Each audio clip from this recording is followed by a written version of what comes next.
Hello student, मैं अंकिता त्रिपाठी। आज मैं आप सबसे रौद्र रस साझा करूंगी। इसकी पहले की जो रस हैं वह आप मेरे पहले वीडियो में देख चुके हैं। आइए हम चलते हैं आगे रौद्र रस पर। रौद्र रस यानी रौद्र का अस्थायी भाव होता है क्रोध, और क्रोध हमें वहाँ उत्पन्न होता है जहाँ हमारे किसी अपने का या हमारा अपमान हो, या फिर हमारे गुरुजन का अपमान हो। यह सब देख करके हमारे मन में क्रोध नामक अस्थायी भाव उत्पन्न होता है। और जहाँ हमारे मन में क्रोध उत्पन्न होता है, जहाँ अस्थायी भाव क्रोध होता है, वहाँ रौद्र रस की निष्पत्ति होती है। तो हम कह सकते हैं कि जहाँ विपक्ष द्वारा किए गए अपमान अथवा अपने गुरुजन आदि की निंदा आदि से जो क्रोध हमारे मन में उत्पन्न होता है, वहाँ हमारा रौद्र रस होता है। या हम कह सकते हैं विपक्ष जो विरोधी लोग होते हैं, विपक्षी होते हैं, विरोधी पक्ष की ओर से व्यक्ति, समाज, धर्म या राष्ट्र की निंदा या अपमान करने पर हमारे मन में उत्पन्न होने वाला क्रोध रौद्र रस विभाव, अनुभाव एवं संचारी भाव में परिणित होकर रस से परिणित होकर के रौद्र रस में उत्पन्न होता है। यानी कि वहाँ पे रौद्र रस की उत्पत्ति होती है। आगे हम आपको बता दें कि रौद्र रस उत्पन्न कहाँ होता है, उसके क्या लक्षण होते हैं, कि कैसे हम जान लेते हैं कि हाँ इस पद में रौद्र रस की उत्पत्ति हुई है। तो सबसे पहले हम उसके अवयव यानी लक्षण जानते हैं।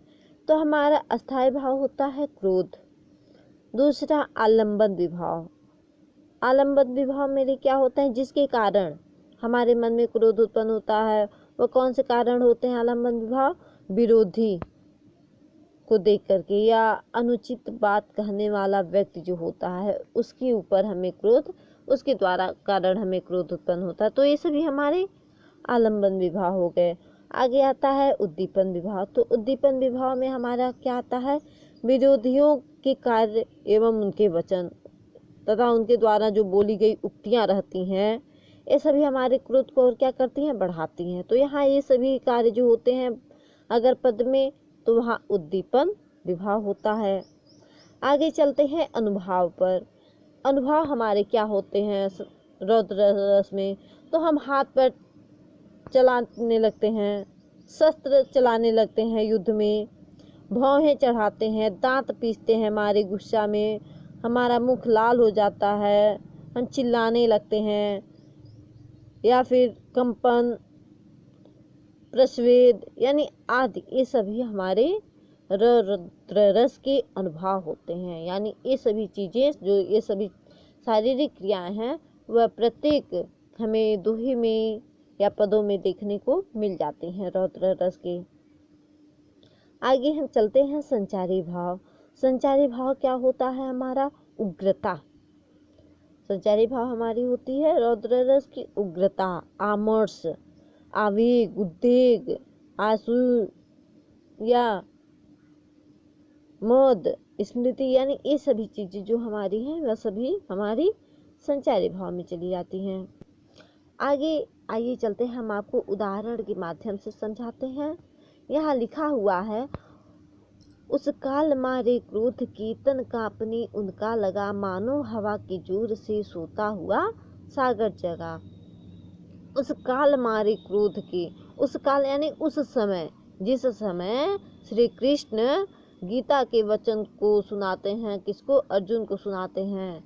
और जब गीता के वचन को सुन करके जो अर्जुन है, उनका जो पहले की प्रति सबका मोह भाव था वह भंग हो गया है और वह सबके ऊपर क्रोधित हो गए हैं तथा जितने भी विरोधी पक्ष थे, उस काल मारे क्रोध कीर्तन कांपने उसका लगा। अतः जब उनका मोह भंग हो गया, श्री कृष्ण ने जो गीता की बात सुनाई उन्हें, उसके कारण उनका मोह भंग हो गया और मारे क्रोध के उनका तन कांपने लगा। वह दांतों को पीसने लगे कि मानो कि वह क्या कर देंगे।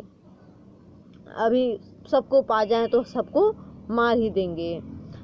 और मानो हवा की जोर से सोता हुआ सागर जगा। ऐसा उन्हें देखकर महसूस हुआ कि जिस प्रकार से थोड़ा सा हवा चल रहा है और सागर खूब तेजी से उठ जाए, उसी प्रकार से यहाँ अर्जुन की भावदशा का वर्णन किया गया। अतः यहाँ क्या है, हमारी रौद्र रस यानी क्रोध आया उनको, तो क्रोध ही अस्थायी भाव होता है, और जहाँ क्रोध होता है वहाँ रौद्र रस की निष्पत्ति होती है। आगे इसी प्रकार से है, जब लखन के वचन मतलब परशुराम सुने थे और क्रोध से भर गए थे, तो कहा गया है सुनत लखन के वचन करोरा, यानी लखन के कठोर वचनों को सुन करके परशु सुधरी धैर्य कर घोरा, कि परशुराम जो थे वह तुरंत अपने हाथों में वह परसा ले लिए थे। अब जनिदेव दोष मोहि लोगों, और कहने लगे थे कि अब मुझे अब मुझे दोष मत देना कोई लोग। कटुवादी बालक बधुचूक, ये जो बालक है यानी वह लखन को उस सभा में कहते हैं, जिस या उस समय की बात की गई है जब सीता स्वयंवर में धनुष टूट जाता है। उस समय परशुराम आते हैं और लखन और परशुराम का वाद विवाद होता है, तो उस समय कहते हैं अब जनिदेव दोष मोहि लोगों, अब मुझे परशुराम कहते हैं मुझे दोष मत देना कोई लोग। यह जो बालक अवतार श्री ये लक्ष्मण जी हैं, यह कटुवादी अवतार के बहुत ही कठोर वचन बोलने वाले हैं, ये बद के योग हैं। इस प्रकार से यहाँ परशुराम के क्रोध को बताया गया है। अतः यहाँ भी हमारा रौद्र रस है।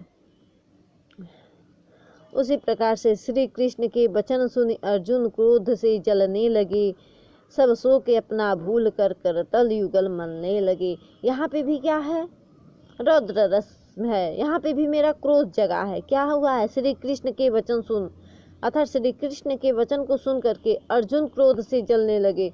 जब वह गीता के वचनों को सुनते हैं तो यहाँ क्रोध से वह जलने लगते हैं कि अब कब पाएं और कब हम किसको मार दें। जब उनका मोह भंग हुआ, सब शोक अपना भूल कर, जो वह पहले से शोक में थे कि हमारे भाई मर गए, हमारे बंधु मर गए इस युद्ध में, यहाँ सब अपने मर रहे हैं, यह मोह में जो वह पड़े हुए थे, तो ये सभी मोह भंग होते या सभी छूट गया उनका सारा शोक अपना भूल गए, करतल युगल मलने लगे, और मानो कि मारे गुस्से में आकर के करतल यानी अपने दोनों हाथों को वह तेजी तेजी से मलने लगे कि कब किसको पाएं और मार दें। अतः यहाँ पे भी हमारा रौद्र रस है। आशा करती हूँ कि यह रौद्र रस आपको समझ में आया होगा। आइए हम चलते हैं अपना अगले रस वीर रस पर। तो आइए चलते हैं हम अपने अगले रस वीर रस पे। यहाँ वीर रस कब उत्पन्न होता है, जब हमारे मन में उत्साह, वीर रस का अस्थायी भाव उत्साह होता है। तो जब हमारे मन में अस्थायी भाव उत्साह उत्पन्न होता है, वहाँ वीर रस की निष्पत्ति होती है। आप लोग यहाँ देख रहे होंगे कि युद्ध करने के लिए अथवा नीति धर्म आदि की दुर्दशा को मिटाने जैसे कठिन कार्य के लिए मन में होने वाले उत्साह से ही वीर रस की उत्पत्ति होती है।